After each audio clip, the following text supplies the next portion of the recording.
detained, but the court says they were attacked on their way to work. It's the latest in a series of high-profile killings in the Afghan capital. Government officials blame the Taliban, an allegation the group denies. And as Osama bin Javed reports, judges are just one group that are now being targeted.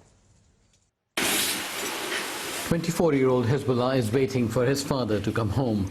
Due to his fragile mental health, he doesn't understand that his dad, Rahmatullah Neghzad, has been murdered. Neghzad was the head of Ghazi's Journalists Union, and his salary supported his 5 sons, 2 daughters, and elderly parents. Now one of his other sons, who's not even reached his teens, will have to step into that role.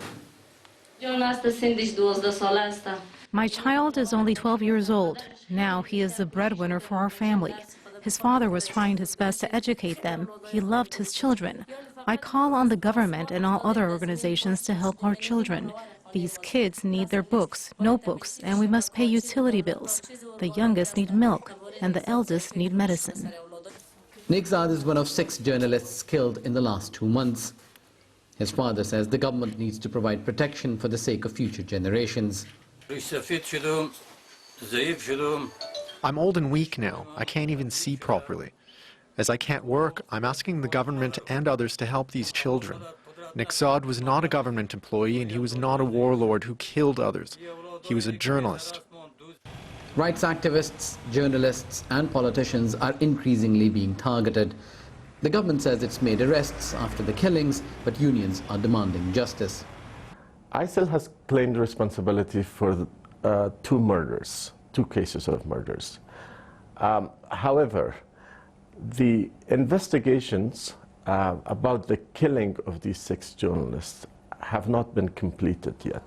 The campaign of assassination of journalists has resulted in creation of pervasive fear among journalists and media workers in Afghanistan. Some journalists have left the country, and the rest operate under extensive shadow of fear. This is very, very concerning for us, because if the current trend of assassination of journalists does not stop soon, we will lose one of the greatest achievements of Afghanistan in the past 2 decades, which is press freedom and freedom of expression. Afghan government officials have accused the Taliban of being behind some of the attacks, but the group has not claimed responsibility for any assassinations. After breakthrough negotiations between the 2 sides in 2020, skepticism about a peaceful solution is now growing. A second round of talks has resumed in Doha, but with the new US administration about to take charge, all sides are biding their time. According to a US Taliban deal, all US soldiers must leave Afghanistan by April. I believe with Trump we would have more of a time-based approach in terms of withdrawal. But with the Biden administration now, we will have more of a condition-based approach, where they will really look into the commitments made in the Doha agreement. Although the overall outlook of the administration would remain same, the peace process would continue, but there will be more of a condition-based approach. Afghans continue to live daily amid insecurity and lawlessness. Neghzad's children, like many others in Afghanistan, know the ultimate price paid by some just for doing their job.